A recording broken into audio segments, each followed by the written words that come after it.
El libro de Jueces.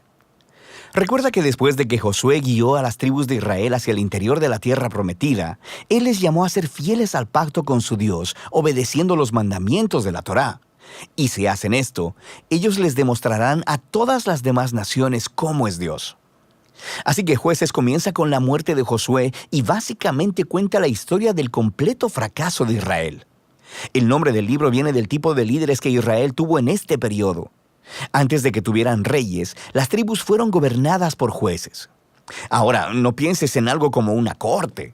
Estos eran líderes regionales, político-militares, algo así como un jefe tribal. Y necesita ser advertido, el libro de Jueces es muy perturbador y violento. Cuenta la historia de la corrupción moral de Israel, de su mal liderazgo y básicamente de cómo vinieron a ser semejantes a los cananeos. Pero esta triste historia también debe generar esperanza para el futuro, y puedes ver esto en la manera en que el libro está diseñado.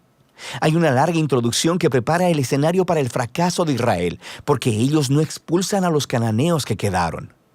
Luego tenemos la gran sección principal del libro, con historias acerca de la creciente corrupción de los jueces de Israel. Y la progresión de la narración muestra cómo los líderes de Israel pasan de bastante buenos, a malos y a peores. La sección final es bastante perturbadora y muestra la corrupción del pueblo de Israel en su totalidad. Así que profundicemos para explorar un poco más cada parte. La sección inicial comienza con las tribus de Israel en sus territorios en la tierra prometida.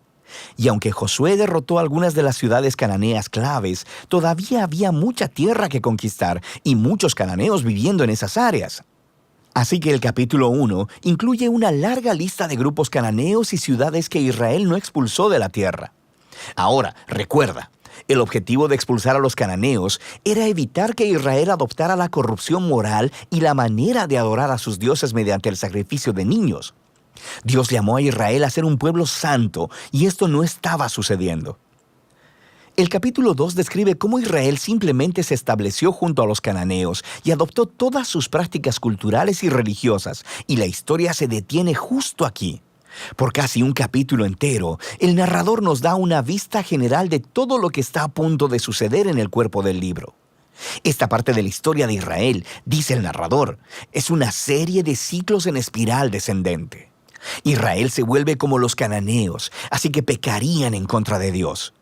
De manera que Dios les permitiría ser conquistados y oprimidos por los cananeos, y eventualmente los israelitas verían su error y se arrepentirían. Así que Dios levantaría a un libertador, un juez de entre Israel, que derrotaría al enemigo y traería una era de paz. Pero Israel eventualmente volvería a pecar, y el ciclo volvería a empezar.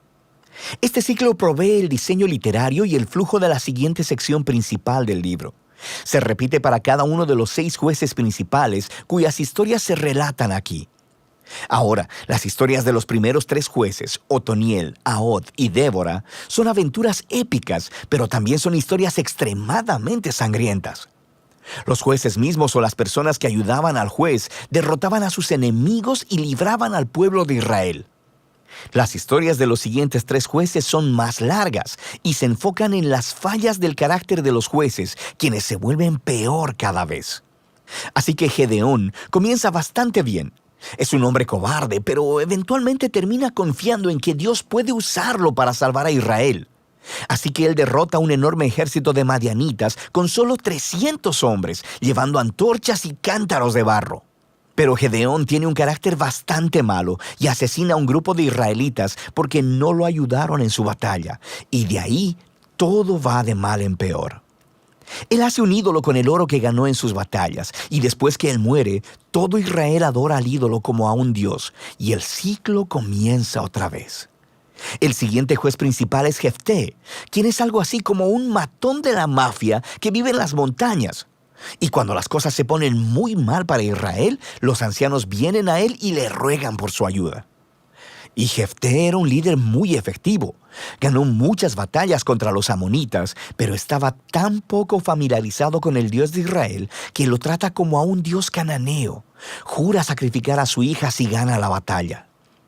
Esta trágica historia nos muestra qué tan bajo ha caído Israel. Ya no conocen el carácter de su propio Dios, lo que los lleva al asesinato y a la falsa adoración. El último juez, Sansón, es por mucho el peor. Su vida empezó con mucha promesa, pero a él no le importa el Dios de Israel. Era promiscuo, violento y arrogante. Ganó brutalmente batallas estratégicas contra los filisteos, pero a costa de su propia integridad, y su vida termina con un violento asesinato en masa. Ahora, una nota rápida. Notarás un tema repetido en la sección principal del libro. En momentos claves, el Espíritu de Dios empoderará a cada uno de estos jueces para lograr grandes actos de liberación. Ahora, el hecho de que Dios use a estas personas realmente arruinadas no significa que valide todas o aún algunas de sus decisiones. El primero y principal compromiso de Dios es salvar a su pueblo. Pero todo lo que tiene para trabajar son estos líderes corruptos, así que Él obra a través de ellos. Esta sección entera está diseñada para mostrarnos lo mal que se han puesto las cosas. Ya no puedes diferenciar entre los israelitas y los cananeos, y estos solo son los líderes. La sección final muestra a Israel como un todo, tocando fondo. Hay dos historias trágicas aquí, y no son para gente con corazón muy débil. Están estructuradas por una frase clave que se repite 4 veces al cierre del libro. En esos días no había rey en Israel, y cada uno hacía lo que bien le parecía. La primera historia es acerca de un israelita llamado Micaía, que construye un templo privado para un ídolo, y el lugar es saqueado por un ejército privado enviado de la tribu de Dan. Así que ellos llegan y se roban todo, y luego van y queman la pacífica ciudad de Lais y asesinan a todos sus habitantes. Es una historia horrible. Cuando Israel olvida a su Dios, los más fuertes se salen con la suya. La última historia del libro es aún peor.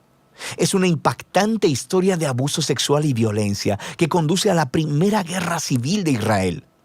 Es una historia muy perturbadora y ese es el punto. Se supone que estas historias sirvan como advertencia. El descenso de Israel a la autodestrucción es el resultado de apartarse del Dios que los ama y quien los salvó de la esclavitud en Egipto. Israel necesita ser librado de nuevo, ahora de ellos mismos. El único rayo de esperanza se encuentra en esta frase repetida en la última parte del libro. De hecho, forma la última oración de la historia. No había rey en Israel. De manera que el escenario está listo para que los siguientes libros cuenten los orígenes de la familia del rey David, el libro de Ruth y también los orígenes del reinado mismo en Israel, el libro de Primera de Samuel. Pero la historia de los jueces tiene valor como tragedia. Es una explicación que nos trae sobriedad, nos demuestra la condición humana y al final apunta hacia la necesidad de la gracia de Dios enviando un rey que rescate a su pueblo. Y de esto trata el libro de Jueces.